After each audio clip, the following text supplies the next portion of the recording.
Pardon me while I have a strange interlude.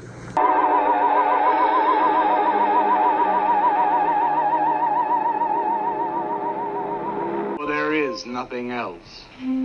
Life is an obscure hobo bumming a ride on the omnibus of art.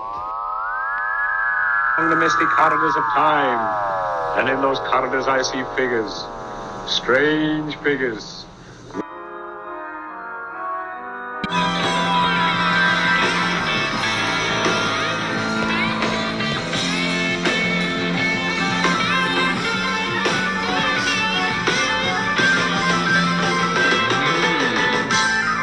Welcome back, my friends, to the AP Strange Show. I am your host, AP Strange. This is my show, and tonight's show is brought to you by Duckspeak brand hammers. If you ever feel like the world is getting very stupid out there and you're trying to make sense of it and it's giving you a headache, just use Duckspeak brand hammers and give yourself a good old whack on the noggin. It'll knock you down a couple pegs and everything will seem less stupid because it'll be more on your level. So look up Duckspeak brand hammers. And tonight on the show, we have a returning guest, and he has been on the show before. He's an author, a game designer recently, a magician, a teacher, a journalist, and one hell of a guy to talk to. Michael M. Hughes, welcome to the show. Thank you. I am very excited to be back. Yeah, it's good to have you back. I feel like we had a great time last time. So, despite having a bad time with everything going on out in the world. Yeah, we have to make our own good times while the world falls apart. Right. Because I mean, the impetus for this conversation is that we have a re-release of your book, Magic for the Resistance: Rituals and Spells for Change. And I have to imagine, I don't suppose I even have to imagine, I have I have to assume you were hoping that you'd never need to do a second edition of this book. Yeah, that's the truth, man. It went out of print with Llewellyn. Llewellyn is a publisher of lots of like witchy and occult books and stuff like that. And I thought, okay, it's over. And we stopped doing the monthly binding ritual. I've been doing every waning crescent moon since February of 2017. So it was nice. It was nice to take a little break and have that night of the waning crescent moon to watch TV or read a book or Right. any other thing besides at midnight, which after a while I started to think, why did I schedule this mass ritual for midnight? Like, couldn't I have done it at 9 o'clock or 10? But it was, midnight has all those connotations of the witching hour and all that. So it was nice to take a break from that and feel like the world was getting a break from what we had all gone through. And the book went out of print. And I thought, well, that's cool. It's just going to be a nice little magical book relic of a particular dark period of time. And well, you know what happened after that. Yeah. I mean, it's almost unbelievable, and well, it's almost unbelievable. But in November of last year, about a year ago, I just remember thinking to myself, well, it's no more or less stupid than anything that's happened in the past decade. So it's actually on track, Yeah, I feel like it's just gotten even stupider though, this time around. Yeah. And more ugly, perverse, violent, but stupid. Definitely, like you said, it just what we thought was maybe our stupid period as a country turned out being far less stupid than our second round. Yeah. Yeah. Yeah, and that's what really makes this all so hard to contend with, because you can't really argue with stupid. I have a lot of experience with stupid, and I am an appreciator of stupid in the right context, Like, I'll get stupid. I don't really have a problem with that. But you can't argue with stupid. Stupid is hard to argue with. and Yeah. yeah, uh, it doesn't get you anywhere.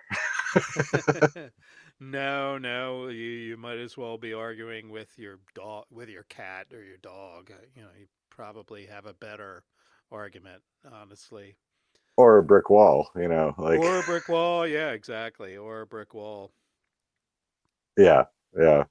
Um, So, for just a little background, in case listeners aren't familiar with the book, this was originally that you kind of went viral with the suggestion of doing a Trump binding ritual during the first term, right? So, um, Yeah, the binding ritual blew up just beyond anything I'd ever experienced. It was globally viral. Like I was hearing from people, my friends in other countries, that people were talking about this ritual and doing it, and it was kind of overwhelming.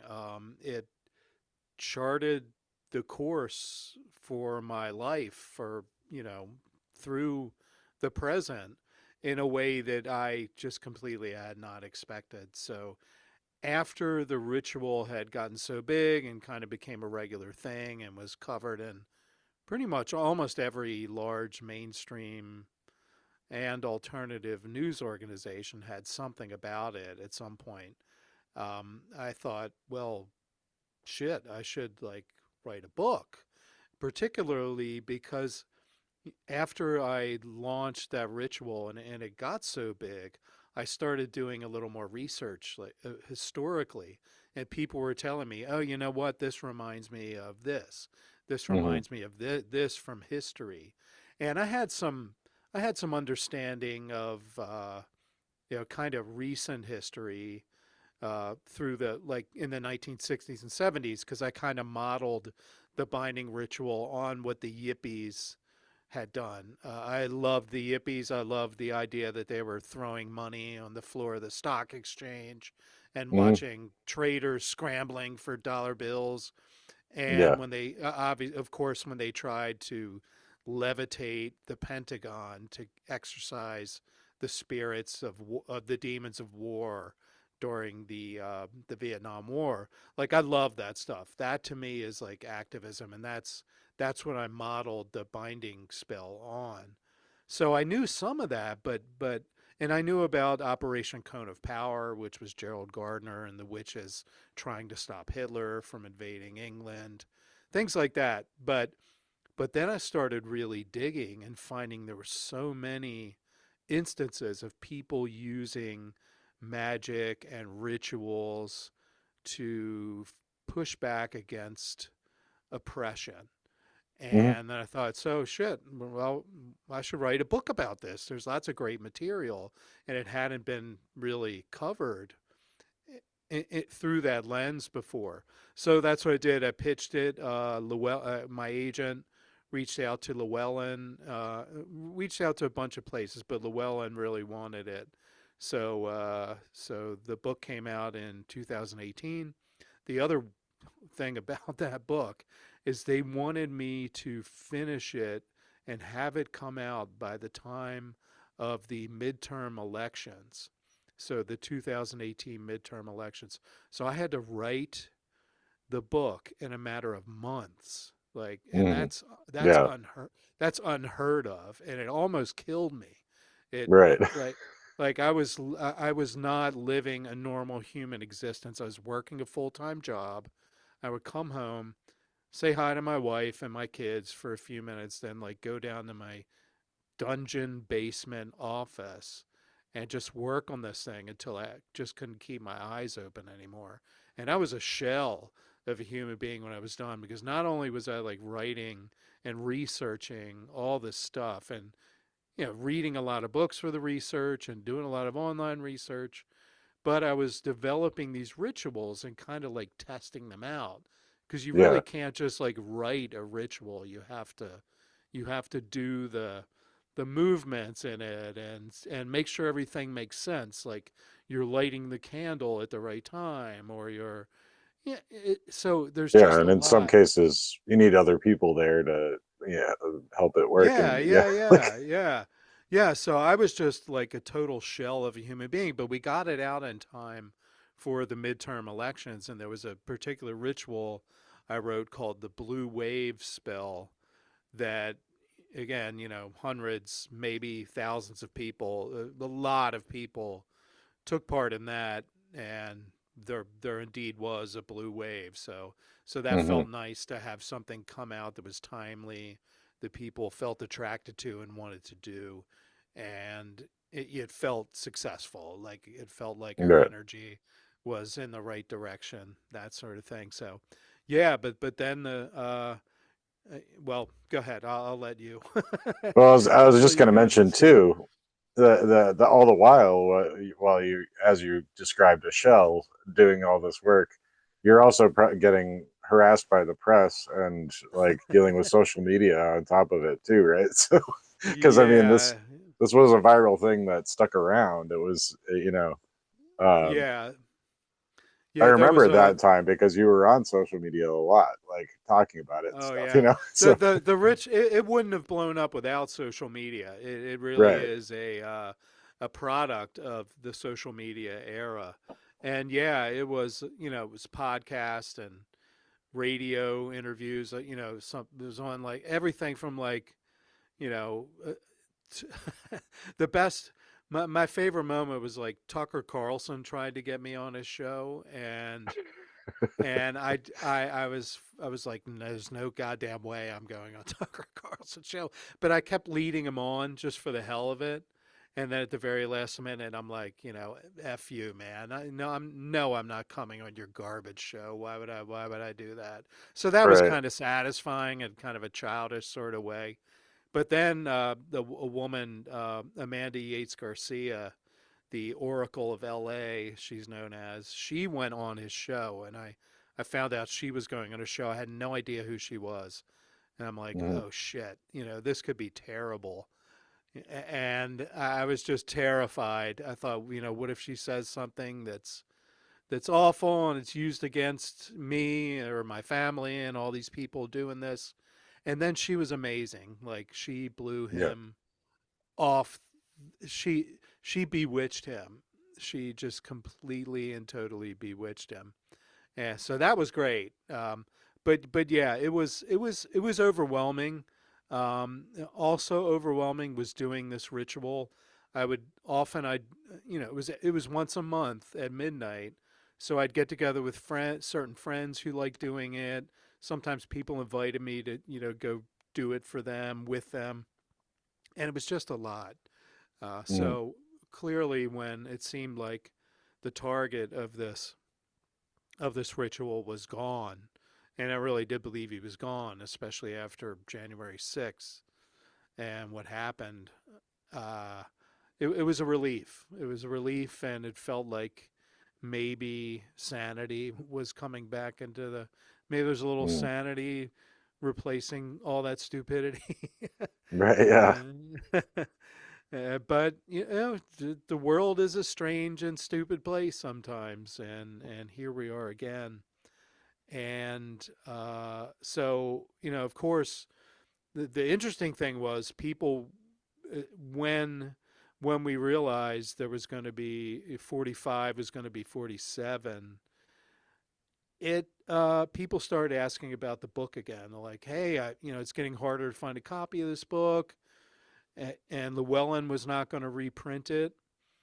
And I thought, well, damn, maybe it does, maybe it needs to be reprinted again. And there were things I wanted to address in the original book too. There was new things I'd learned or read about. My attitudes had changed toward certain things. The self-care part of the book I realized was like maybe as important as the rest of it. So I wanted Hmm. to build that up a little bit, and Llewellyn didn't seem interested, so I found another publisher through some witchy pagan occult people I knew were real happy with, Cross Crow Books. So I pitched them, worked everything out through my agent, and then funny enough, like within a couple of days of signing that contract, Llewellyn, the original publisher, Yeah. reached out and were like, hey, maybe we ought to reissue this. And I'm like, well, you are literally like 2 days too late. But it all Right. worked out really well. I love the new cover. I got to, rework what I wanted to rework. I got to add some new things I discovered. And I just think it was just the right thing at the right time to get this out there again. And from the response from people, uh, they've been very happy that this is out again. Yeah. So the new edition is selling well. I saw a lot of people posting it on social media. Yeah, I mean, you never know from just social media posts, and I Right. don't have any figures, but my hope is that it's doing well. Like every author wants his babies out there getting into the hands of as many people as possible.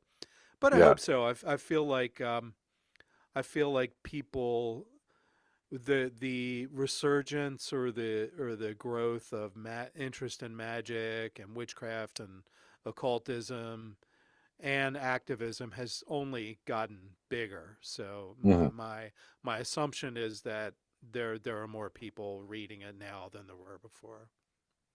Yeah. And it's a double-edged sword, and I guess it's kind of strange because when you start thinking magically about it, you realize kind of what I was talking about earlier is that stupidity is being wielded as a weapon, and it's almost like that's a kind of magic that the malevolent forces are using, like um so and my other thought with that is that this had to be it's difficult to write about this regime because every day there's a new scandal and outrage. So you can't like keep up. You can't have a spell for Yeah, every little thing. It's like you really got to yeah, be on your toes. And fortunately, there's a lot of spells and rituals in here that are pretty wide spectrum. You can use them up for a lot of things. Uh, Y- just change the y- target a little bit. Yeah. yeah. That was really the goal, and you're right. And I wrote that in the new preface or new introduction that it's it's almost it's impossible as I was putting those final words down on the final draft to even get a taste of all of the terrible things that are happening. So I Mm, noted that in the new introduction, like the minute I write this and the minute it goes to press, 100 other terrible things will have happened. yeah. That's just the trajectory that we're on with these people, and it really is people. This whole thing originated with the focus on one individual, but we're all very aware now that this is a coordinated effort by, Mm, like you said, very, very stupid, very banal, evil people. And I have no problem calling anyone evil when they're, smashing people's car windows, pregnant women with their baby in the back, yeah. and rappelling into an apartment building and zip tying children together. I mean, it doesn't get more evil than that. So Yeah. I mean, I'm not one to throw that word around, but damn, man, right. it's pretty evil shit.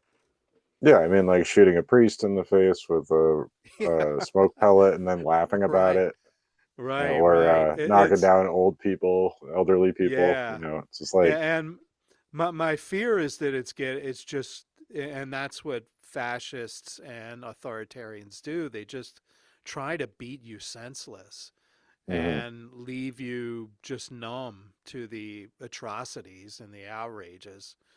So, one key thing I try to do in this book is to sort of help people through rituals keep their flame of goodness alive. And so that's the one thing I learned from the binding ritual, and how it just, initially I thought it was like a way to break through the mainstream and get people focusing their energy on resistance. But what I came to realize, and the most sort of humbling thing about it, was that just doing that ritual re-energized people and recharged people. And that is the beauty of incorporating rituals into the changes you want to make in the world. Like it Hmm. refills your reservoir. It recharges your batteries. And to me, I shifted the focus of this edition of the book to really focus on that in particular, like how to stay strong, like how to not Yeah. let the atrocities numb you, how to stay committed to the principles that we believe in. So that was the genesis of what I call the white candle conspiracy, which is new in this book. And it's Okay. not, it's just a way of daily reaffirming what we believe in, like Hmm. compassion and freedom and love, and Right. all that, all those highfalutin things that we tend to lose sight of and become beaten down and depressed and dejected.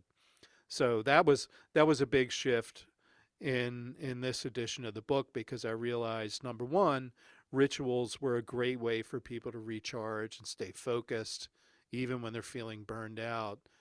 And number two was to give them things that they could do to avoid just giving up, because it's easy. It's Yeah. Oh, yeah. how many people say, "Oh, I can't watch the news," or "I can't pay attention to that anymore. It's too terrible." Like, I get that.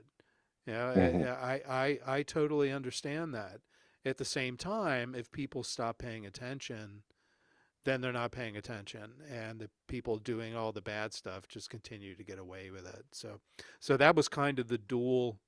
If I had to say what's different about the first edition and this edition, it's more about developing, using rituals, spells, whatever you want to call them, to increase resilience and to take care of ourselves. Yeah, and I'm glad you brought that up because while the actual binding ritual done on the waxing moon at midnight, with the burning of the picture and the laughing and everything, that took center stage. That was the real viral part. But the book is full of spells. There's all kinds, and as you said, the history as well. Yeah, So yeah, people shouldn't be misled into thinking it's just that one spell. It's a whole book full of them. So, and the yeah, self care yeah. ones are really important. Because if you can't if you don't have your own solid ground to stand on, you can't help anybody else, right? So Yeah, yeah, right. It's the old, put your oxygen mask on first before you put on your yeah, neighbors, in the airplane kind of thing, for sure. yeah, yeah.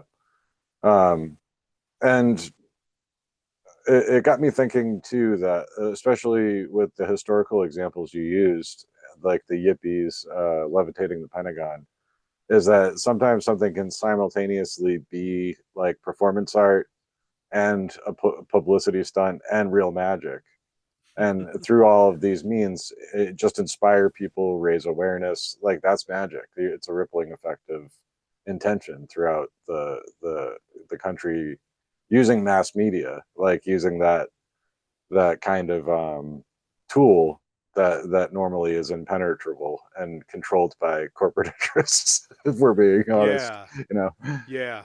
That was the genesis of the binding spell, was the realization that nothing. We just saw the No Kings protests, and hmm probably the biggest protest in U.S. history. But how were they covered that way? I saw comparisons to how corporate media covered, like the New York Times in particular, covered the Tea Party yeah, when that was a phenomenon during the Obama presidency, and the number of words written about the Tea Party, which was minuscule, Hmm. compared to the No Kings protests. And I started noticing that too, like the Women's March and the March for Science. I went to the March for Science, and like this is beautiful, and people are turning out, but it's protests and marches. I think they're vitally important, and maybe more so than ever. But they don't. The mass media is like, oh, it's another march, and Hmm. well, the New York Times didn't even have it on the front page, the No Kings protest, when it was like the biggest mobilization of people out in the streets since Yeah. who knows when, and so that. Yeah, you're absolutely right. Like, and that was what was fueling the binding spell idea. I just had no idea how big it would get. Is that it has to come out from left field. It has to Hmm. be weird. It has to be different. It has to make people stop and go, "What's that?" Yeah. And that is, unfortunately or fortunately, that's the world we live in. And for me, that sort of protest has always been the most powerful, because I love art. I love performance art. I love shaking things up. I like being shocking. That's a Hmm. way to break through the monotony. That's a way to, not just through in the media, but in people's thinking. Like, make them think. Yeah. Um, and organizations that do great activism know that. I remember I have my qualms with PETA, but they've done some brilliant stuff over the years. They had one many years ago now. They had people in Baltimore. They were wrapped up in plastic, like they were on a styrofoam thing Hmm. being served, like kind of Yeah. like, Yeah. okay, okay, well, you'll eat, other animal sentient beings, but, humans, why don't we just put humans on a styrofoam and wrap them up and serve them? So just, even though that might be seen as sort of silly, that sort of activism, that sort of confrontational performance art with an element of humor too. Like, I feel Hmm. like if you can make it kind of funny, that's why this whole Portland frog thing, Yeah. I was gonna the get to that. people in the Yeah. inflatable, like, that's brilliant. I'm like, yes, that's exactly what we need. Like, show these, again, stupid people who are in power, that we will not let them control the narrative. Hmm. If they're saying, "Oh my God, it's a hellhole," what best to show that it's not a hellhole, to have a bunch of people in inflatable frogs costumes dancing around. It's Right. brilliant. I mean, it's just brilliant, and it works. It's effective. It's a great Yeah. counter to the stupid narratives that these unimaginative, banal people are Right. trying to make people believe. It's that Yeah. And the ontological, I hate to use the word terrorism, but Hakim Bey, called it ontological terrorism. He's the guy that, unfortunately has kind of a checkered past himself, but he yeah. created the idea of the temporary autonomous zone, which I've always found such a fascinating, kind of liberating concept. But yeah, it's just take control of the narrative, and if you can bring some humor to it, if you can bring some just weirdness to it, Hmm. because we're people that love the weird, just do it. That's power right there. Yeah. Yeah. I mean, I love the frog in particular, because I feel like that has a layered uh, emanation kind of meaning, and it felt like the frog was sort of taking back something Yeah, where, yeah. The Keck. years ago, yeah, years ago with the Yeah. Keck Pepe the Uh, Frog thing, where uh-huh. the for listeners that might not know, it's that's like alt right 4chan Meme magic. neckbeards, Yeah. yeah, Yeah. doing meme magic, and it feels like now we're able to take that back with like the dancing inflatable frog and reify it in a more material way because it's actual people inside, moving it around too. So the dancing frog, Yeah. it's like reclaiming something. So it feels like a victory already, Uh-huh. which is nice. It's inspiring, and It it's great is. It that really is. yeah, and it's great that that went viral to the point where within a week or two, you have the No Kings protest, and I'm here in Worcester going to one, and I saw at least 4 or 5 frogs there, and people just painting frogs on signs and holding them up and stuff. And Uh, now, yeah, frogs and it is. butterflies was a lot of it. Yeah, yeah, Oh, nice. Yeah, it's like taking back that ugly use of the poor cartoonists characters, which right, he disavowed. Like, I don't want this associated with you, you you know, you awful people, and like you said, just take reclaiming that in the best way. I love it. right. Yeah, I mean, I think we just have to accept at this point that we do live in an absurd world with a lot of crazy and stupid people, but there's a beauty in that too. So like there's got to be a way to like I think the biggest failing of leading up to the uh recent presidential election is that it seemed like there was supposed to be a return to status quo, like righting the Hmm. ship. And I feel like that failed because everybody feels like the status quo was never good either. It was, Yeah.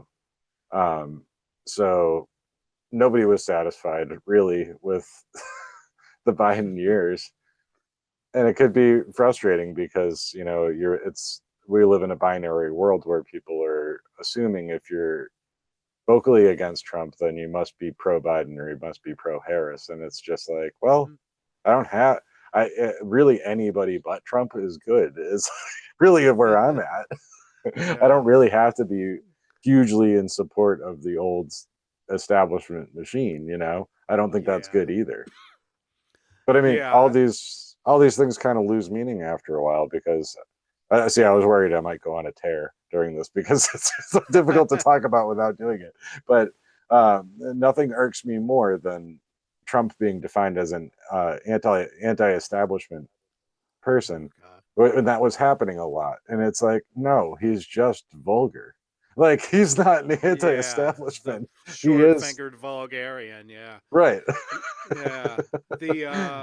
The thing that irks me similarly is the people on the left who kind of thought, well, the Democrats, Harris, Biden, they're warmongers, but at least Trump is against war. Like Right. he's not going to drag us in any wars. And I just wanted to shake them and say he's a fascist. Yeah. Fascist always turn to war, and it's happening now. We've got aircraft carriers, off the coast of Venezuela and things like that. And he's talking about putting boots on the ground in Africa. Like, you morons. I think Mexico today. I mean, by the Oh time this is yeah, out, who gee, knows? see, yeah, Yeah, yeah, yeah. We might be sitting in a smoldering nuclear conflagration. right. But it's but to your point earlier that I do feel like there's just a general dissatisfaction that to a lot of people express themselves in supporting this like abhorrent person, but there is real dissatisfaction among everyone, and and it is the status quo that is causing the dissatisfaction. Like, Right. I clearly I would always support anyone that's not a fascist over a fascist, but Hmm. especially after the pandemic, during at the peak of the pandemic when it seemed like we were all coming together, Hmm. people believing that with government we can do good things. We can help people. We could fix people. I felt like there could be dramatic change because Hmm. it was such a dramatic and horrific experience, and it sent a lot of people careening over the edge into Yeah. just really dark places, as we know, including people in the occult scene and things like that, which I've talked about considerably, and especially the conspiratorial uh, demon realms that people got themselves caught up in. But I also felt like there was. I was so idealistic. I thought we could do something almost like a jubilee year, where Hmm. let's wipe out everyone's debt. Let's start clean. Let's really put our money into renewables and Well, because they solar tipped their power. hand that that was possible, and then as soon as like they declared the pandemic was over, which it's still not over, people. Like Right, if right, you're, like people are still in trouble, regardless of what the Maha people tell you. Like right. it's they tipped their hand that all of these things are possible. Universal basic Hmm. income would be possible, Right, and but then they right, were like, "What? exactly. Oh, that never happened. What are you talking about? No, we're back to normal now. Everybody should go back to Yeah. the office." Actually, it's like, Right. It is. It's we had a taste of what could be. We had a taste of universal health care because you could right, go get that vaccination for free. Go get your vaccination. The government's sending masks and things right, out, Paxlovid, etc. We can take care of our people. Government can be a tool of the people for the people, like it was originated in right. the Imagine that. conceptually at least and meant to Yeah. be. Yeah. And then we just fell back into something even worse. And so I really get what you're saying there in that it's a broad disillusionment that has fueled where we are. But I do see cracks in that. I'm looking at whatever you think of as politics or whatever, but Mondami, sorry, I can never get his name right. Yeah. Mondami in New York, and the campaign he's running is just people powered and Right. populist in a good way and things like that. And of course, the old guard is just shitting Right. their pants, thinking of some guy who wants to actually stabilize rents and Right. make housing affordable and make groceries affordable. They're like, oh shit, man. So there are cracks in this Yeah. I mean, awful, that's degrading yeah. system. It's a great example because not just how Mamdani appears to people as like a ray of hope, just how much Andrew Cuomo looks like Yeah, right. looks like a villain, or at the very least, just like an irrelevant like Yeah, I mean, hangover he from is the a villain. past. He's like a serial sexual assaulter. He's Right. disgusting, but But the he's like an the avatar for like the right, status yeah. quo that isn't cool. It's not good, and but it's the best that they're willing to throw you to vote for. Like Right, right.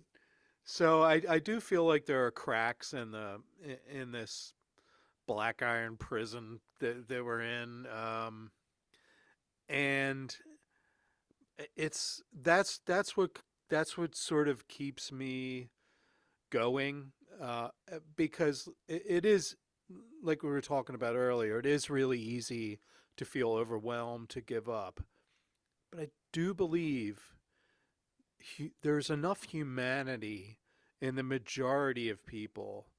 Sadly, sadly, there's that statistic that it only takes like 32% of a populace to throw it into hmm fascism or whatever, and we are terribly near that number.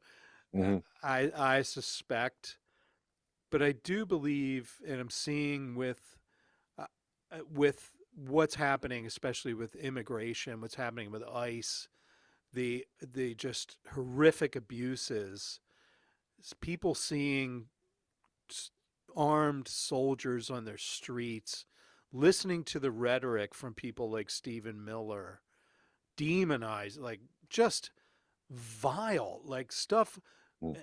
we would never have imagined people would be saying. Like the masks have come off.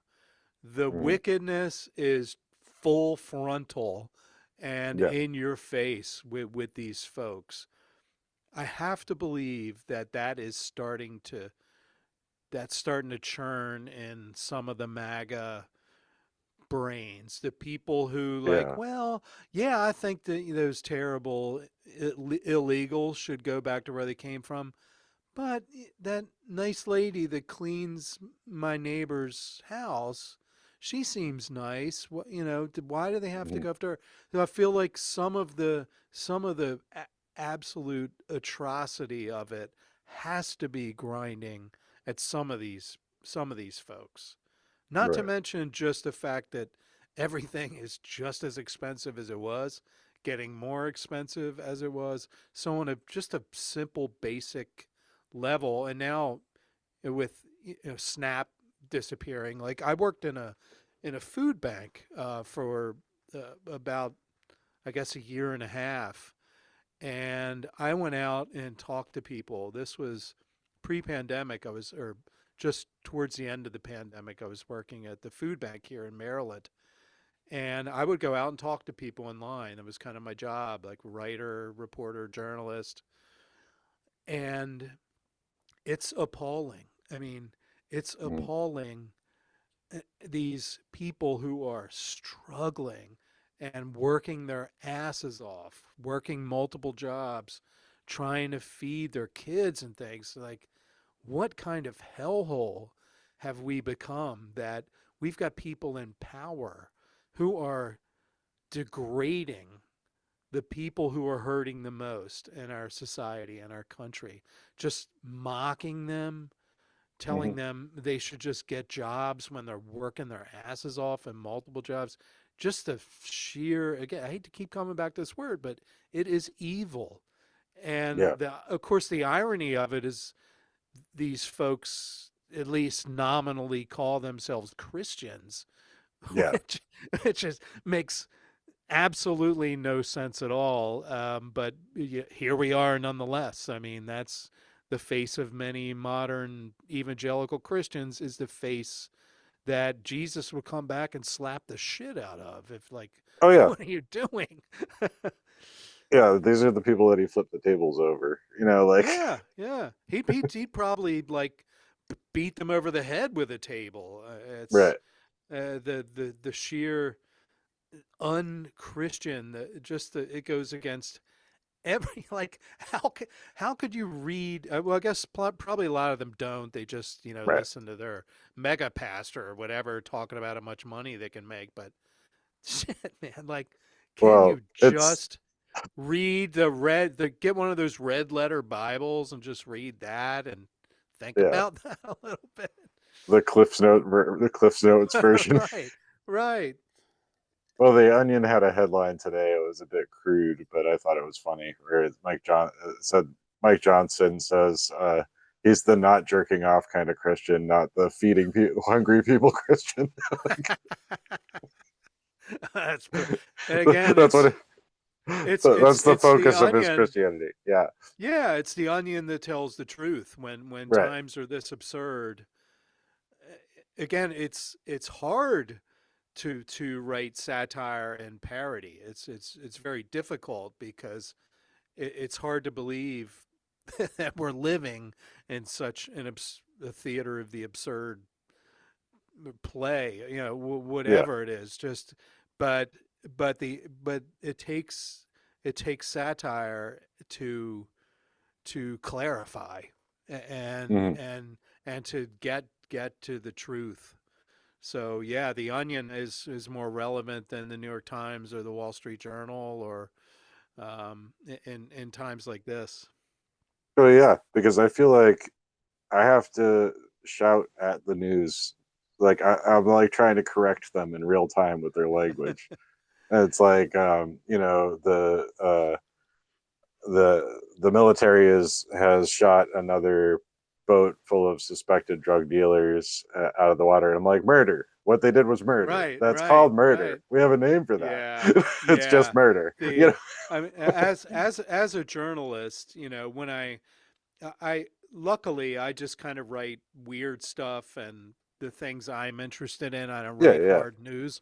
Um, but still, as a journalist, I'm so alarmed by this idea that the both sidesism that that we have to always kind of treat the side that's doing these atrocities with kid gloves, or we can't Right. call out things for what they are. Like you said, that they're murdering people, they're Hmm. extrajudicially murdering people who we are being told, like, don't even say they're suspected drug dealers, because I don't know that. No, none of us know that. None of us know who they are, and Right. so don't. And just like the idea of troops in American cities for crime, like, don't say that that's about crime.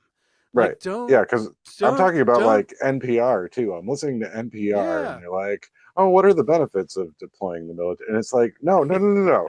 We're not yeah, considering this as a plausible. And I think that's been part of the problem is, yeah, the both sides have an equal say idea in journalism is nonsense. yeah, It's just yeah. nonsense. You should be able to point Right, something out as stupidity. Trump should have been laughed off the stage when he first brought up the idea of the wall when he was running the first time. right. Yeah, Well, I yeah, guess it was his second time running as a candidate, but the first one people don't talk about because it barely went anywhere. But uh, yeah, I mean the idea of building a wall, like I'm like I remember at the time thinking, okay, we had a guy that was in the Democratic Party that basically lost his bid for being too excited and yelling "woo" into a microphone. But right. I this idiot know. can be up here talking about building a wall between two nations. To Yeah, like a wall, people have figured out how yeah. to climb walls, my friend. I don't like, Yeah, or dig um, under them. Yeah, yeah, yeah. knock them down. There's so many Right, different things, right. and Yeah. yeah, and I mean, it's like there's so many debates I've watched over the years where just somebody said something a little weird. I remember watching one once where like Newt Gingrich was in one of the primaries and he was kind of made a non sequitur comment about colonizing the moon. And it was like Oh, everybody's just yeah, like, yeah. oh, well, what a stupid thing to say. And then it was like that kind of just sunk his chances for that election. I'm just like, uh, we're Yeah, so far away from just like calling stupidity stupid that like yeah. The normalization of this just pure insanity that comes out of that guy's mouth. right, It's like no one. It's the emperor's new clothes. People are afraid to right, go. That's fucking nuts. yeah, Are you? What did you just say? That's the stupidest thing I've ever heard. That's nonsensical. He's talking about Hannibal Lecter, or whether he's talking right, about Bleach, uh, just the absolute nonsense. And everybody, and people will just nod. Oh, right, okay. Well, that's, and it's just become so normalized right. that it's mind. It's breaks my brain Yeah, it's mind melting. You're just to like, it's mind melting, yeah, to think that people will just shake their head and nod and go on to the next question and not just bust out laughing. Like, right, that's what we need. We need people to start laughing at yeah, the idiocy. Like, right, make stupidity stupid again. Like, right, let's not normalize this this insane garbage that comes flowing out of people's mouths. Like, just go, yeah, no, no, no, I'm yeah. sorry. That's That's what, not true. What the hell are you saying? No, we're not going to buy that. Sorry. No, I refuse to. No, please explain how, right, bleach is going to clear out the virus, or just the million crazy things that the guy says. Stop right. treating it like it's okay to say that kind of thing. Yeah, yeah. I mean, that's the thing is it's been so totally normalized because I guess it's rude to tell somebody that they what Right. they said has no basis in Deferential. reality. Yeah. Right, Like, right. Like, why do I give an insane and I apologize, people, insane. I hate to use language that minimalizes mental illness and things like that, but I'm using insane in this respect, not as mental illness, but as just batshit. It's called right, right, yeah. batshit. Yeah. And Oh yeah. and We're beyond pathology here. We're right, talking right. generalities. Right. Like we have to start laughing at it. It's to the point where someone needs to do the thing from the movie Network, where like Right, I'm not going to take it anymore. Like right, reporters, news anchors, whatever, just got to say this is sorry, but this is absolute batshit, right. and we're going to say that's what it is. There's no need to be deferential or to honor the office of the presidency or any of these offices if people are in them being abusive, breaking laws constantly. That's the other thing. Like, when did the ability to just keep breaking laws become okay? And putting aside Right. Supreme Court decisions, but when can you just keep breaking the laws and there are no consequences to it? When did that Well, happen? People have gotten when yeah, when we expelled were from Congress, yeah. yeah, for minor things, and this current crew are just breaking the law like they're Judas Priest. I mean, Well, yeah, I guess if you're brazen enough about it and refuse to directly answer any questions about it and just go on the attack every time, like they're all just molded out of the Trumpism school of I know you are, but what am I as an answer to yeah, anything. really, Um, it's ridiculous watching like Cash Patel answer questions from a congressional committee because that's oh all he God, does. I Um, know. and Pam Bondi They does the all same do thing. it. Pam Yeah, Bondi was caught oh with man, cue cards with insults about each person that was going to. I'm like, she's yeah, treating this like it's a roast. This is a yeah, roast to her. yeah. You know, Exactly, exactly. It's but it just goes to show that maybe we put too much faith in safeguards and guardrails of democracy because we are seeing yeah. everything Well, I blown didn't. completely to shreds. Yeah, yeah. Like Uh, the past 10 years, especially. I'm like a piece of paper. You're talking about the Constitution, a piece of paper. You think is uh, going to stand? It's paper thin and it's brittle and it's old. Like that piece of paper yep, isn't going to protect you if you allow these things to be normalized. And it really yeah, has felt like living in the twilight zone for the last decade, yeah, watching yeah, people for just sure. accept everything. And uh, yeah, Yeah, it's terrifying. It's terrifying. and That's yeah, the and it goes only beyond word. Yeah. gaslighting. I mean, there is Right. gaslighting, but Oh yeah. it's like glamour magic again. It's like a magic It thing is. where it's Yeah. like Yeah. yeah, the insistence, but from the other side that these are reasonable things that are happening and there's a reason they're happening and you should at least Right. consider it. You're not allowed to Right. disregard it or laugh at it. Yep. Well, the it is novel in a lot of ways, but it's also the same stupid, ugly playbook of Yeah, fascism that has right. always flood the zone with shit, make people question everything because Hmm. nothing makes sense anymore, and then the you can just get away with atrocity after atrocity, numb them like we were talking about earlier, Yeah, break neutralize down, intellectuals. Yeah, neutralize intellectuals, break down all belief that institutions have any power, yeah, and just that just keep beating people, beating them down, terrorizing them, and they'll eventually they'll get too tired, and yeah, that's why I think the kind of thing that's in this book. That's why doing rituals,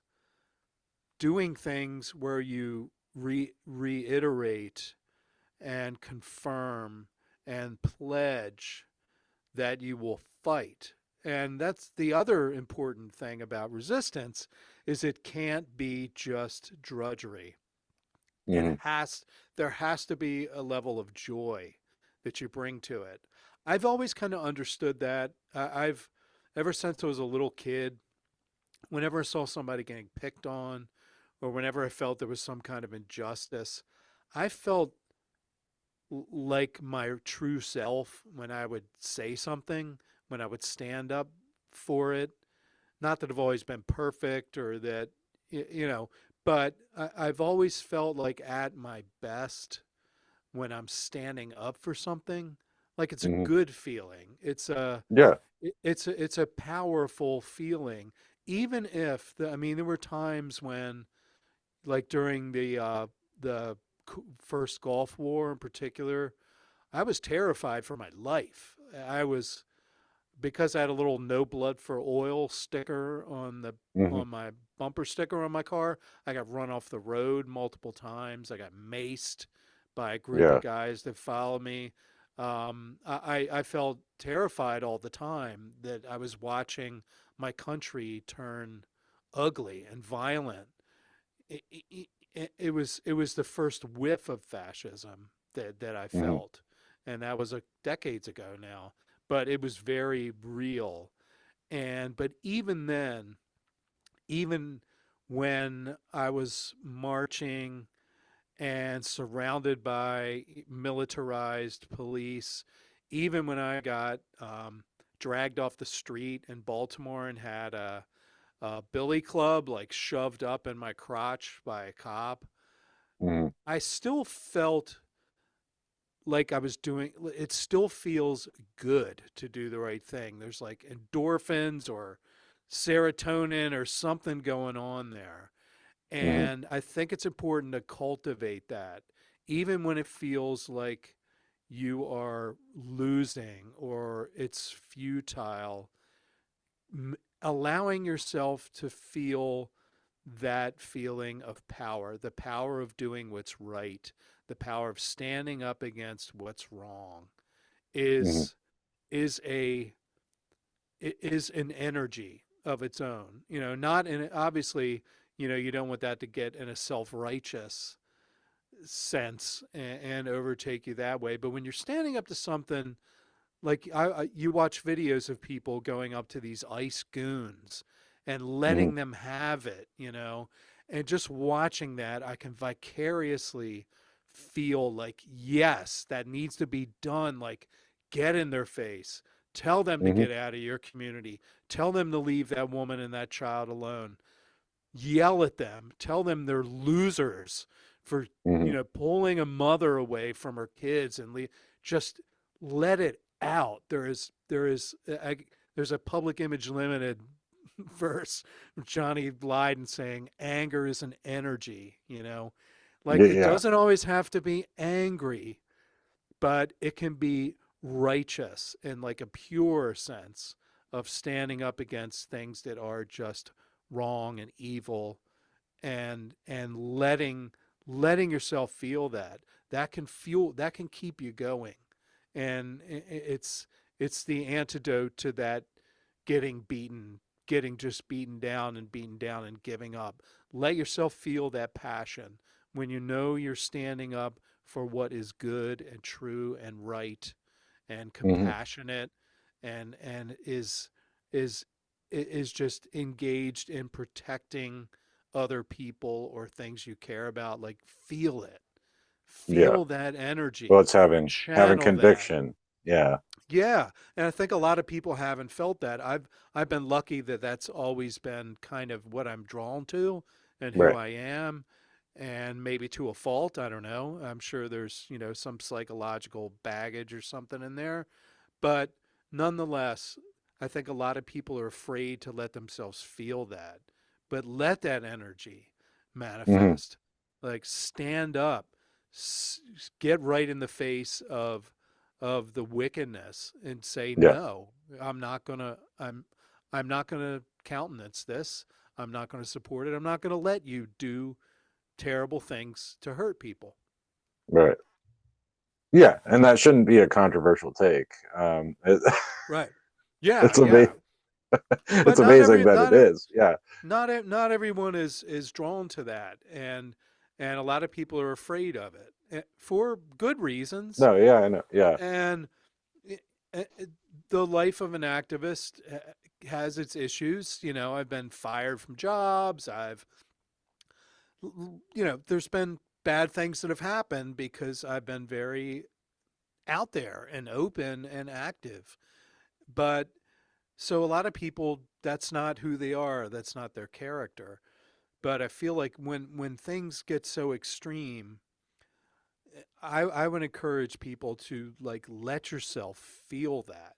Let yourself give voice to that energy, and don't be afraid of it. Like don't be afraid to let that energy of resistance, let that energy of because it comes from a place of of compassion. It's like Mhm.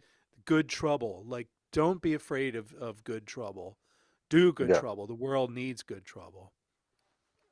Yeah, and I think in a magical sense, you become part of a current when you allow yourself to do, you're in a tradition, you're in a lineage there that you're tapping into a current of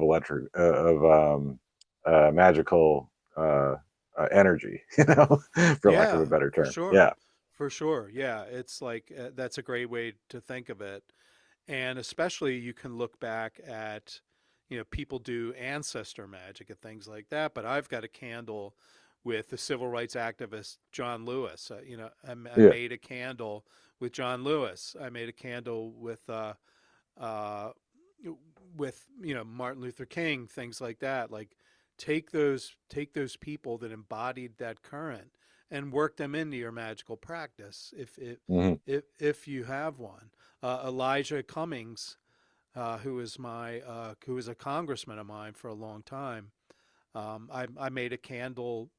Basically, I just take a white pillar candle, print out a photo of the person, and wrap it around tape it to the candle or glue it to the candle, Yeah. and just that keeps me in the frame of mind that I'm carrying on the work that they did.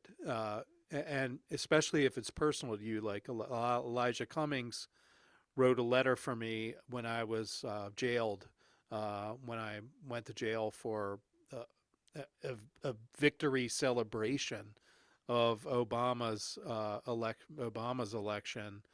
That cops decided they were going to swoop in and start arresting people for peaceful nonviolent.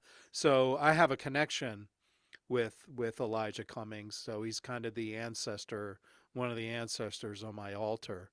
So it is a current. It's a current that you can look back at the resistors during Nazi Germany, Hans and Sophie Hmm. Scholl, the actual armed resistance, things like that, and feel that current that connects all of us, Hmm.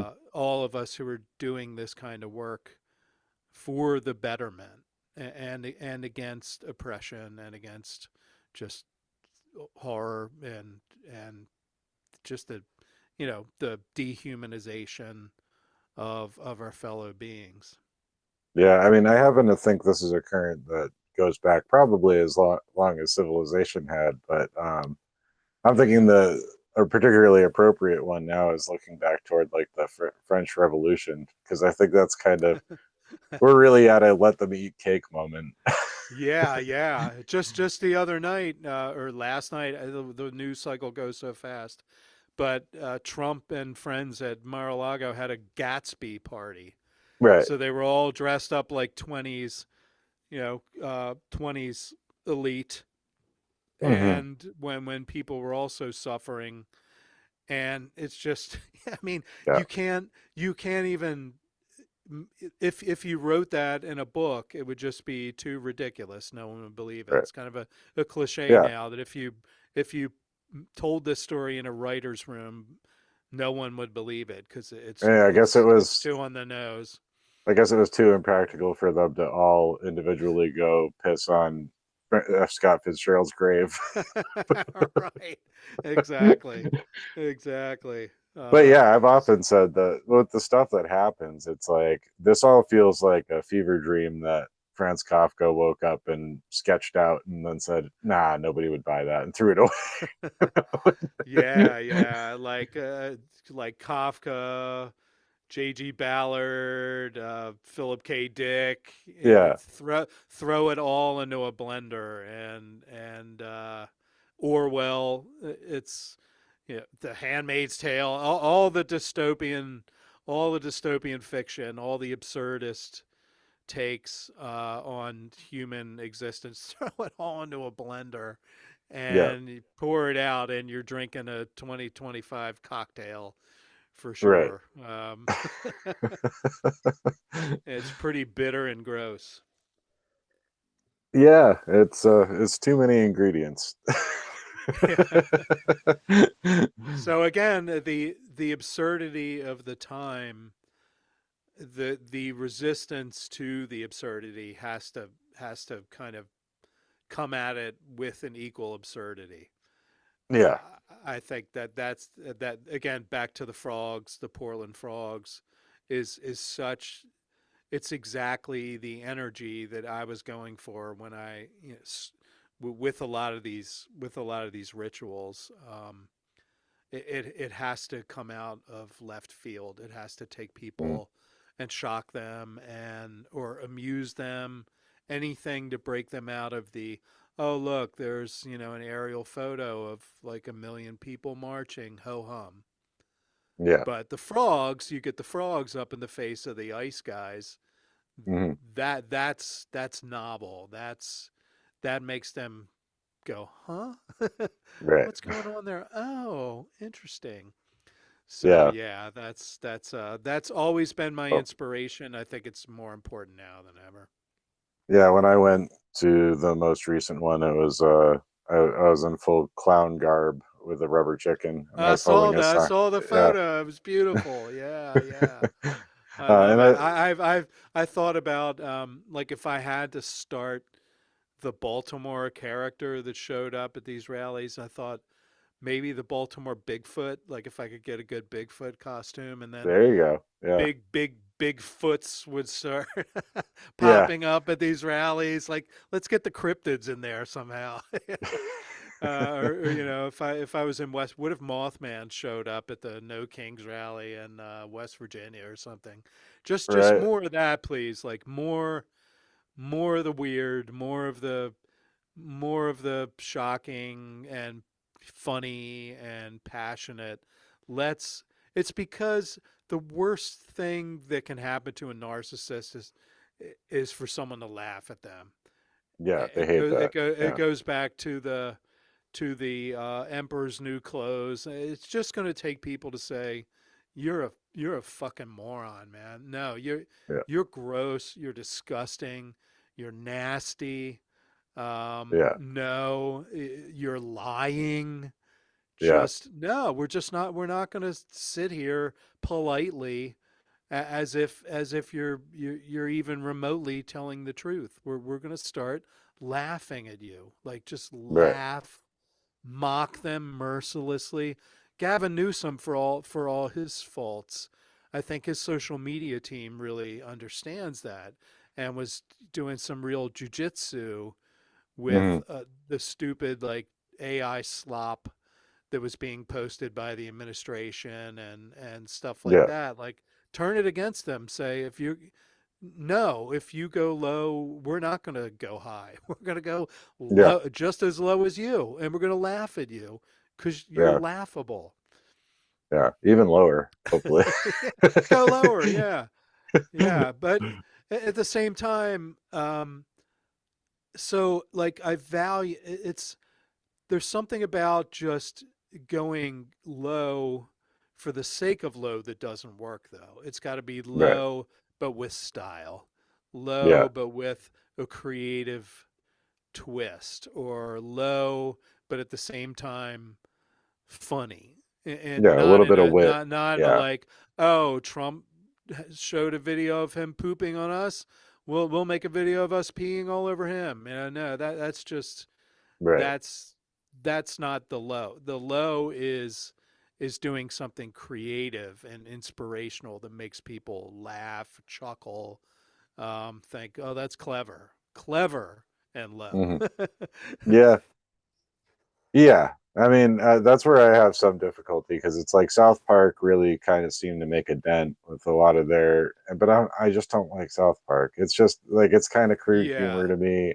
And then when you listen to it, you're yeah, just like, nah, I mean, this was very much of its time. I can't believe the show is still on, really. Like yeah. That's what inspired that comment. I was thinking right. of South Yeah, Park, yeah. and it just feels once in a, it might get a chuckle. Yeah, it's funny to laugh at his micro penis, but it's not all that clever. It's Right. just tit for tat to dumb jokes, Yeah. and Right. I would much rather that there's ways to be funny, there's way to be low, while also taking the higher note of humor or absurdity or something like that. And I agree, it's just it's just at the same shallow level. And where I might Mhm. get a chuckle, I appreciate what they're trying to do. It doesn't really do much Right. for me and probably a Yeah. lot of people. Yeah, I mean, I don't think it does nothing, but it barely moves the needle. I just Yeah. I couldn't even be bothered really to watch it because I'm like I haven't watched a show in over 20 years. I don't really feel like starting again. Like I'm just Yeah, I see the clips. I yeah, figure that's enough. But right. that's where magic comes in, and that's why I think a broader definition of magic to include art that moves people, performances that move people, magic, that idea of changing consciousness Hmm. is so important, and that's why just the tit for tat, oh, you're going to insult me, I'm going to insult you, like we're all tired of that. That's why Yeah, it's the age of the inflatable frog. It's yeah, the age of the witches dressed up like traditional witches going out and throwing a hex on somebody. It's the age of just, just doing something that's creative and inspiring and humorous in order to facilitate that change of consciousness, because we're all broken, we're all traumatized. Even those of us that are might feel like we're doing okay, we're still, there's just micro traumas constantly. mm, At least people who care about things. yeah, People who have no care in the world about anything, well, they're whatever. They're in their own happy little cocoon. But people who yeah. care about things, every day is like a series of traumatic thoughts, traumatic things that we see, and we just need to. We're all toast. We're all We're all broken. cooked. Yep. Yeah. We're all cooked. Yeah, we're all just like completely completely toast by what the world in the past years, pre-pandemic, through the pandemic, through now. So it's vitally important that we grab onto something. And Hmm. I think having rituals to ground you, having uh, having creative outlets, but also like feeling like you can make a difference, finding a way Hmm. that you do little things that make you feel like you are making a difference, even if it's minuscule, even if the effect. That's one thing magic teaches too, is that small small behavior, small little ritual things that we do, just anything can can ripple and Hmm. grow energy, especially in coordination with other people. So I think that's part of the reason why people are so drawn to magic as a means of making change, but also making that change in ourselves that we need to just deal with this brokenness, deal with this awfulness, Hmm. to believe in something, to do, like when I just the simple act of lighting a candle. That's why the white candle conspiracy, I worked so hard on that to make that as simple, as ecumenical, as short a ritual that anybody can do. Because people have been doing that forever. You light a candle, you say a little prayer, and that can have an extraordinary change in your day-to-day life. Just really simple rituals like that. So for me, I just wanted to create something that people could do every day that's like, okay, bring me back to what I care about, bring me back to the things I believe in, keep me focused, keep me on a spiritual path of that is just that guides the stuff I do every day. You know, even Yeah. if you're not religious, you can do it as a very simple, non-spiritual, non-religious affirmation. Or if you're a spiritual, Christians can do it, Muslims can do it, Jews can do it, Buddhists can do it, Hindus can do it, anyone can do it if you just believe that we're nothing more than a bag of chemicals. You can still do this because you can Yeah. still believe in principles, in in things that guide us as humans in helping try to make the world a better place. Yeah. Yeah. And I mean, I think a big hurdle there is believing it's possible, and not just believing it's possible, but demanding that that be the case. And I think people think you're naive for thinking that. That, so if wishing for something like world peace, or even just ending world hunger, or like basic ideas of human decency and freedom and compassion, people see as naive, or they think it's not possible. We have to get there through increments. Or yeah, it's fine for some people, but not for others. It's like no, no, no, no, no, no. Either everybody or it's nobody. Because if there's anybody out there not free, then nobody is.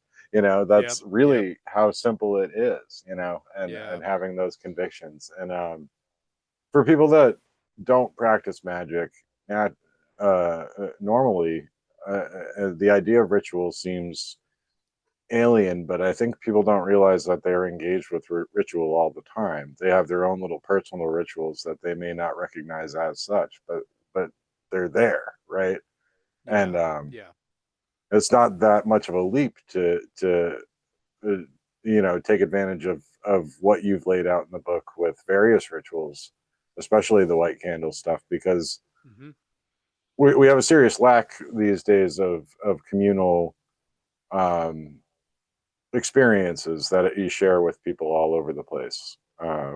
It used to be that there was a limited amount of things on TV, and everybody always tuned into the same show and then talked about it the next day.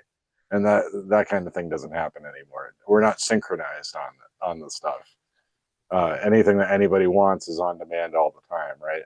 So it's kind of nice to have to emphasize that that you can coordinate with other people and do the same spell out of the same book and try to do it at the same time, and that you're connected with others. You're finding Yeah. the others out there. Yeah. Yeah. That's a key component, and so many people have commented about that. Is like, I do magic, I do my thing, I do my witchcraft, but doing something together with people at the same time. Hmm. And part of the visualization of the white candle conspiracy is that you while your eyes are closed after you light this candle, you visualize the earth and all these little lights popping on all over.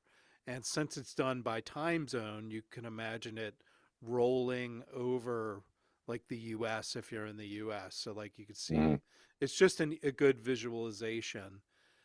But that's what's inspired a lot of people from the get-go with this sort of work is that, like you said, we're so disconnected, we're so fragmented. We never take a few minutes or take a minute and feel like we're doing something with other people. Mhm. Unless you go to church or you go to, your coven, you do group workings, things like that. But doing rituals together, there's something that is just so beautiful and connective that you can kind of feel it, Mhm. or at the very least you can imagine it, that you're connected to other people and you're Mhm. connected and you're doing this simple thing together. And that's so important for exactly the reasons that you said, because we're all disconnected. Everything is on demand. We don't talk about the same things. We don't watch the same things. We don't even experience the same things. Everything's fragmented. Everything's in, little 30-second video bursts. That having a ritual that you do and other people are doing it. Like when we used to do this binding, I would be tired. I would be just completely exhausted from a long day. Making it to midnight to do this, like, oh my God, am I going to be able to do this? But as soon as I would like light that candle, ring the bell that I would use to begin the ritual, I can almost feel it. And whether Mhm. that's just my imagination, whether there's some energetic connection, but I suddenly felt like my voice was a chorus of voices. It was even Mhm. better. Like there were times when we did it online, on Zoom or whatever, but and that was fantastic because Mhm. people, hearing all those voices together, it was almost better without that, and just imagining all of those voices coming in together, saying the same words at the same time, burning that image together, saying, "You're fired, you're fired, you're fired," Yeah. as this image burns. And it really felt like I could hear echoes of countless voices doing this together. Mhm. And it just felt wonderful. Like it was a connection of a type that you don't really feel. Like you might feel it if you're in a big group, at a big march or a rally or something like that, and you're all chanting at the same time.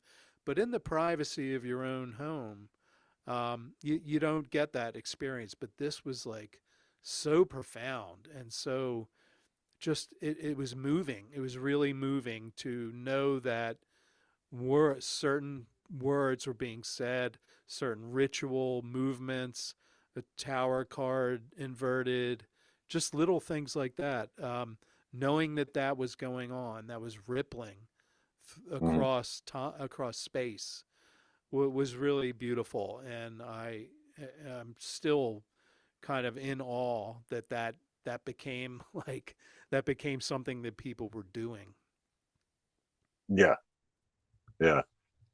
And I always enjoyed the story that I think you tell it in the book, and I've heard you tell it on podcasts before too, of the news really wanting to like see the ritual and have it on film.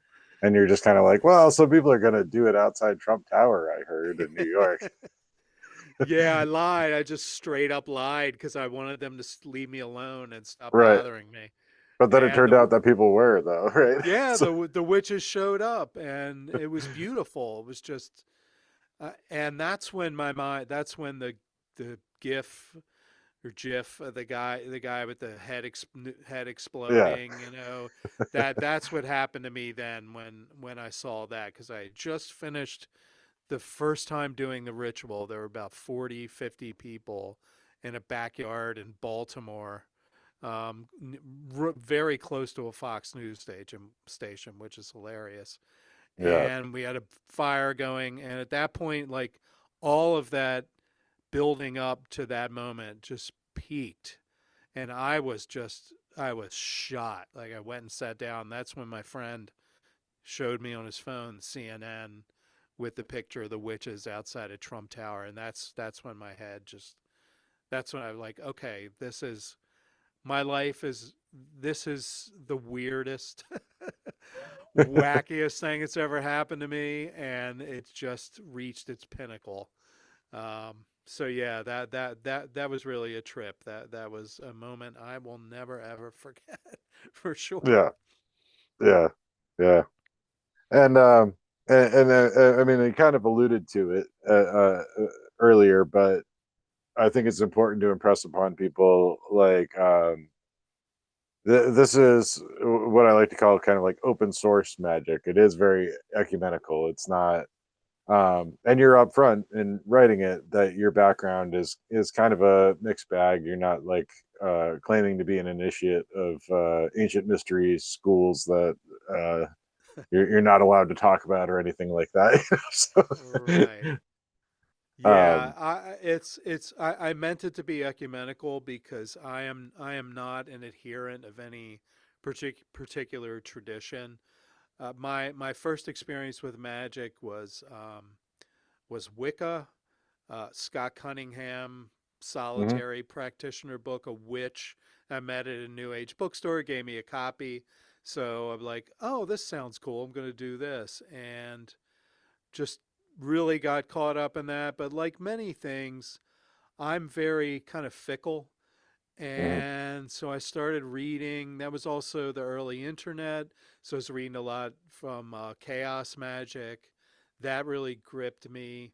Then I got into Golden Dawn style magic and was just deep, deep, deep in the Christian Hermetic Kabbalah, a la the Golden Dawn, and at that point I just realized I was spinning my wheels, and a lot of things happened. But I also had a discussion with a rabbi who said that's not Kabbalah.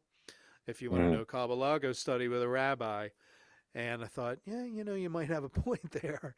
Yeah, So I left all that behind. So really, what I decided, if I'm going to do magic, I'm going to study magic from the very, very, very beginning. So I started yeah, reading about Neolithic history, Egyptian magic, Greek magic, magic through the Middle Ages, but also cross culturally, magic of other cultures, African magic, Asian magic, particularly Taoist magic, things like that. mhm, I'd always been into shamanism and sort of indigenous traditions, obviously not being like appropriative, but trying to learn from them as much as I could. So really, I set myself the goal of like, I'm going to start doing magic, but I'm going to study magic from the very beginning up yeah, until today. right, And that was a I encourage everyone to do that, no matter what kind of magic you're into. Just not, you don't have to do it all in a month, but take as part of your understanding as a magician or a witch or an occultist, and just study the history of magic, because that what that allowed me to do was pull on different threads and mhm, see what stayed common, what were the commonalities in a lot of these in magical practices, what stayed the same, what changed, what culture influenced. And then you can sort of take those pieces and make your own system out of them right, and try things. Be an experimenter. The worst thing that happened to me was getting into a system like the Golden Dawn and thinking that was it, like that was mhm, magic, until you're kind of blinded to the dogma that you're absorbing. And once I realized like magic is a really big thing, it's a part of who we are as humans. We do rituals unconsciously when we're children. We do rituals when we're adults. That mhm, rituals have real effects on us as we develop, on how we react to the world, things like that. And that was such an eye-opening thing for me. So with this book, it's all about resistance magic, because that's what I got paid to write. That was in yeah, the zeitgeist. But what I tried to do is also make it a good introduction to magic for people who maybe have never done stuff before, because a lot of the people who reached out to me, especially during the binding when it blew up and went viral. So many people said, I've never done this. Like, do I have to be a Hmm. witch? I don't, what do I have to do? I'm like, just do it. And so many Yeah. people got their first taste of what a ritual could be, what doing magic could feel like, could do for them, can open up inside of them.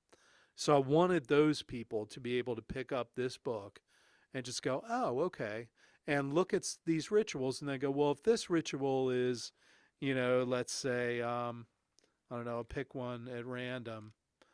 Um, so this is this. Let's say it's a ritual against fascism.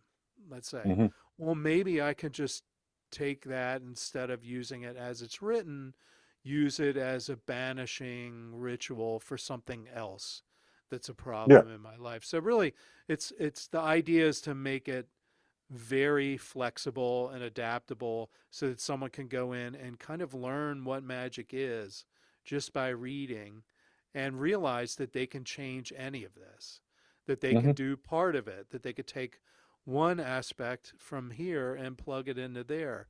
But also for people who do have a system, people who are Gardnerian witches or chaos magicians or druids, that they can take this stuff and just plug it into their system too. So that was the goal. Like, bring magic to more people. Make Yeah. make activists aware of what magic could do for them, and let magical people know how they can employ their craft in activism. Yeah. Yeah. And I mean, I think you did it really well. I mean, I really appreciated that. And I could see what you were doing there. And you do make note of that in the text. It's saying that, you don't have to, like, if you don't have these ingredients, use something that works for you. Or Yeah, if yeah, this goes against something that you believe, obviously change it so that you can, it works. exactly. Yeah. So Um, many people, so many people are stuck on, well, these are the words that came down yeah. from the forebears, and these were the chants that the witches used, and when they were Right. being led to the pyre and things like that.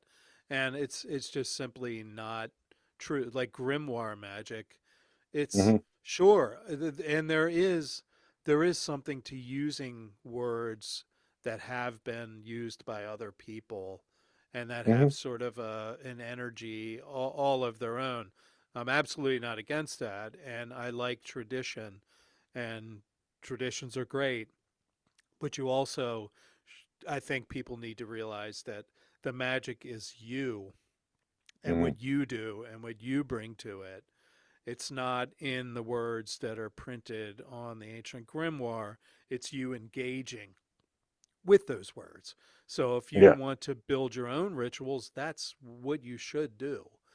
To make it your own. Like, it's going to have more power if you do it and it's your words, or it's modified to fit who you are, rather than trying to fit yourself to, some 17th century grimoire something. Yeah. And that's why, like, art itself is magic, and because the act of creation is magic. So it's like, if you're creating a magic ritual, that's going to be more effective than trying to rote memorize, especially if it's in another language, like memorize some Greek or Latin text and say the words Yeah, exactly, and then, um, or in the case of like the Egyptian revival, trying to do some kind of half-assed Egyptian text, you know, right, right. And it's bad showing, pronunciation, but and yeah. I'm all for whatever floats anybody's boat, and Well, and sure. trying everything. But for me, what's been most effective is, as a writer, as I'm not a great visual artist, but I make my own sigils. That's one thing that's sort of appalling to me, is these, oh, type your words into the online sigil generator and it'll spit out a sigil for you. To me, Right. that goes against everything that is part of the creative process of creating a magical sigil. Even Yeah. if you're not a great artist, just just do it anyway. Like, draw Right. lines, for me, the whole process of creating sigils, and the Bind Trump sigil is a good example, is you just draw, you free form, take the letters apart and put them back together, and then suddenly it clicks, Yeah. and you're like, holy shit, how did that happen? That's exactly what it should be. Yeah. And missing that, getting rid of that whole process of discovery just makes no sense to me. I couldn't type in something and have it spit out a sigil and have that mean anything to me. It has to Yeah. be part of the creative process. That's why I'm also not a fan of the kind of DIY sigil concepts where people take, oh, I'll take a dollar sign and an eyeball and an infinity sign and just kind of glue them together. Yeah. That's cool. That works for some people. Not everyone has the ability to just, I guess, do what I do, but I think more people than not do. And I feel like a sigil has its most power when it doesn't have recognizable elements to it. It Hmm. should look like an alien, like a character, a glyph from an alien alphabet. Yeah. That's why these great old, you know, th- these sigils from grimoires, I think hold so much appeal for people because they just look alien. They're not representative. They don't have little things you can look at and go, that's an eye, so this must be, I want to Hmm. see this. Or it's not a dollar. Oh, there's a dollar sign. This is a sigil for making money, blah, blah, blah. It should Yeah. look like those Solomonic pentacles. It should not be explainable. It should be unexplainable. That's the power of it. And that's a Right. tangent, but Yeah. I went Well, on my sigil rant. it's a cipher, it's something that's deliberately obscured. And that's what Right, magic is. It's the occult, the hidden. right. The symbol, So, if the symbol, there's a symbol and a sign, like a symbol, you don't know exactly what it means, but it has an effect. hmm. Whereas a sign, a dollar sign, stop sign, ampersand or whatever, it points at what exact the literal aspect of what it is. But a sigil should be a symbol. It should make people go, "What is that? Yeah. Wow, that's I feel something with that." Yeah. But I don't know what it is, but it's pulling me, it's enchanting me somehow. And that's why, like, I've seen people carry that binding sigil like around. Someone posted recently from the No Kings. They had a big version of it on a sign, and I used to Yeah. carry that with me when I would go to demonstrations and protests and things like that too. And I'd love to see more of that. Like, Yeah. I let's, mean, I did it, and yeah, yeah, the most common reaction I got is like, what is that? And like, yeah. not like in a mean way, but people would like take me aside and they're like, what does that symbol mean? And then uh, I would explain it, and they would be like, oh, uh, all right. And yeah. some of them would really. There were a couple people I'm like, oh, just go find this book. Like, uh, I don't know how yeah, many of them but looked it, you up after, but like, yeah, but it's out there. yeah. It's having an effect. It's on the cover of the book now. It's on like the front page of the book, um, and it has it's just acquired its isness. It's acquired its own energy Yeah. that And I think, feels even separate from me, and like people use it for their avatar on social media and things like that. And it's like, I don't feel like it's, a lot of people are like, oh, that's your symbol, man. I'm like, no, it's not. It's not like Prince. yeah, It embodies what so many other people have brought to it. right. And that's the power of a sigil. That's why I've never, like, there's a whole current in chaos magic that you have to keep it private and then burn it and then it disappears. And I get that. Like, I get that, the way people use that to work. But for me, it's always been like a sigil lives to be seen. Like the more Hmm. eyeballs on it, the more there's some sort of resonance, Yeah, and there's more energy. It spreads. You know, you want it to spread. yeah, yeah. It's good, and I'm pretty sure when I was holding the sign, the picture, if it didn't end up in the print newspaper, it was definitely on some of their online stuff. So I was like, all Oh, right, that's well, awesome. that's getting Yeah, in front of a yeah. lot of eyeballs. That's good. Yeah, Yeah, no, it's beautiful. Yep.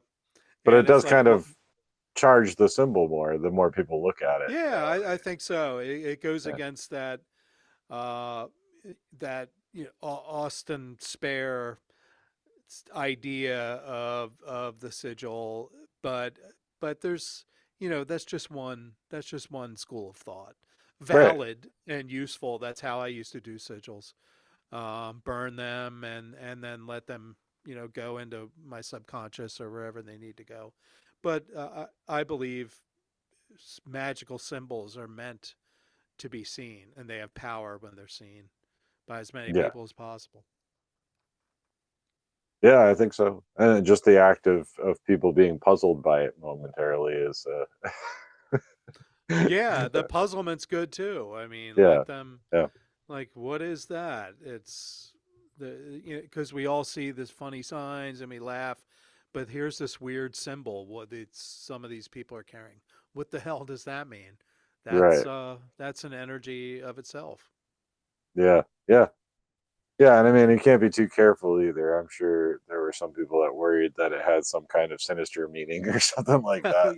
Oh, for Because I mean, sure. that Yeah. is something we do have to kind of contend with and recognize in today's day and age is that you know, it's not all the people on the magical end and the occult side are really have our best interests at heart either, you know. So, Yeah, yeah, for sure.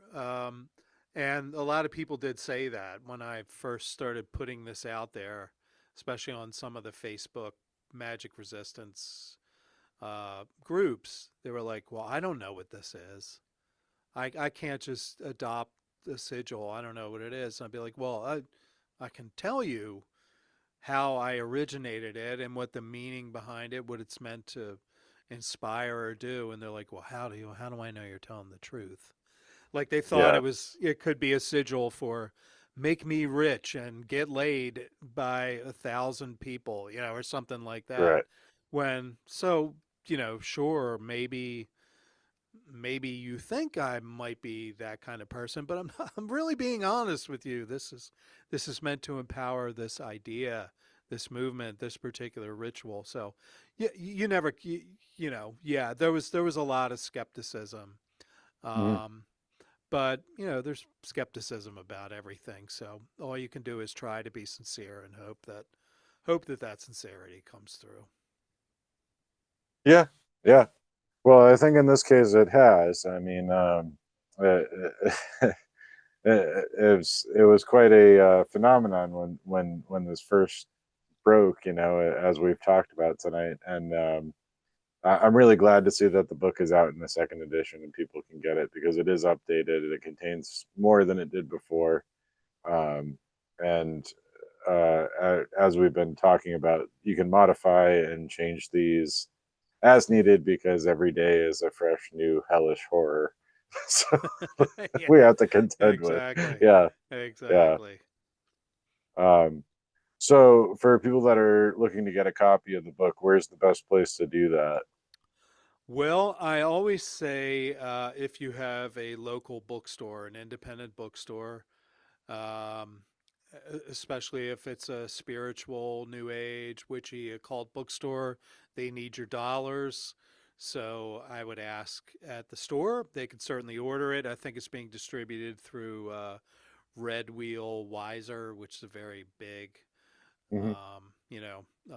alternative book distributor, publisher. So just ask for it and you can get it there. You can also get it at all the online places.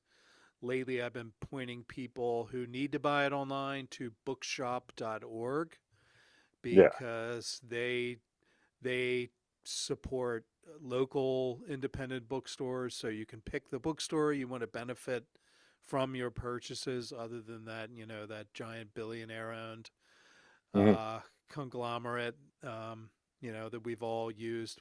It's because it's so damn convenient, but I'm having less and less ability to allow myself to purchase through them, just because of all the horrible things that are happening with those billionaire people.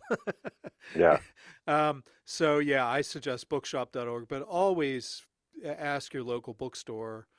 And the other thing I tell people too is, if you would like me to sign it, please just reach out. And the easiest way to do that is we'll just arrange for you to send a self-addressed stamped envelope with the book. I sign it for you, I personalize it, and I'll pop it back in the envelope and get it back to you. I just do that. I don't charge anything for that. I just feel like it's people like that personalization, so I'm happy to do that. Uh, but yeah, but please, if it all sounds like something you're interested in, I know people that just enjoy the history, and it's got a ton of history. So even if you're not like a ritual doing person, there's a lot of really fascinating, fun stories throughout history of magic being used against oppressive authoritarian regimes. So that stuff's fun too. Yeah. Yeah. And even if you don't like want to do the ritual as written, again, you'll find inspiration in here, and you can come up with your own. There's no reason not Yeah, to. So yeah. plug and play, rewrite it, make it work for you. I've always encouraged that, and the book encourages that too. And the book also gives some guidance for how you can rework these things to fit your particular spiritual belief. I just want people doing rituals. I want people advocating for compassion and love and all that bodhisattva vow stuff. Hmm. And I hope this book can just be a tool to make that happen. Yep. And I think uh, I think it has, and I think it will continue to. So I'm happy that that's happening, because that's what we need, is community and compassion, and maybe Amen, sticking up brother. for old fashioned ideas like life, liberty, and the pursuit of happiness. Right. This era has made me so much more of a traditionalist. I used to be very very radical, burn it all down, but I've really come around to seeing the value in traditions and institutions. And even though those slave holding patriarchal white guys got together, they still had some pretty good ideas. Yeah, And I think we can reinvigorate those ideas and hold true to them. yeah, yeah. I think so too, and that's what I'd like to see. So, do you have any other projects coming up? What's next for you? Anything on the Wow, horizon? yeah. Well, you talked Oh, about game design, and I yeah. did. If people are interested in trying this is the total opposite of this book. It's a silly role-playing game where you play a rock and roll star, so you don't have to know anything about dragons, dwarves, and elves and hobbits. You can just be a rock and roll star, and all the stupidity, the good stupidity, the silliness, the excess that goes along with that. So I like to say this game is like kind of Spinal Tap. If you find rock and roll, if you love rock and roll, if you love music, uh, but you also understand that like rock and roll is kind of silly, and Yeah. it's it's the fun kind of stupid. So you can play all that out with sex, drugs, groupies. All of that is rolled up into this role playing game, and it's called Rockers and Rollers. And you can go to Drive Through RPG, which is the biggest kind of role playing game site on the internet, and download the free quick start rules. So you can start playing with your friends right away. It's easy. It's not complicated. Use two or three six-sided dice is all you need. You don't need the fancy dice, and it's a party game. So you can get together with your friends and just basically you're forming a rock band, writing silly songs, performing them, and all the sex and drugs that goes with rock and roll, tastefully, Hmm. Yeah. tastefully role played, not gross. So PG-13 and always for the lulls. And so that's go to Drive Through RPG and look for Rockers and Rollers, and that will come up. Um, those are the two big things I'm working on now. I uh, I also have online tarot courses if people are interested in learning tarot. I just recently knocked the price down basically in half because Mhm. look around, everything is is so Yeah. much more expensive. I don't know anybody who's like rolling in money and having money fights with each other Right. right now. So I cut the price on the tarot course down dramatically if you Yeah, like we don't that get sort of invited to thing. those parties. Like, it's Yeah, yeah. So those are the big things right now, and I'm everywhere except on Shitter. You can yeah, find me at Michael M Hughes. Threads. I don't do too much Instagram. I try, but I just can't really make a big presence there. But I am there too. But Facebook, yeah, Blue Sky in particular, love Blue Sky. It's like Twitter without the Nazis. I yeah, hope it lasts. yeah. Yeah. So yeah, come find me. I like chatting. I like communicating with people. So just reach out and say hi. All right, excellent. Well, thanks so much for coming back on the show. Oh Great to man, it's talk to been you. great. Always a Yeah. pleasure. I was looking forward to this, and it did not disappoint. We tend to go down the same crazy tangents and get fired up similarly. So Right. Yeah. always a pleasure. Always a Yeah. pleasure. All right. Thanks again. All right, man. Take care.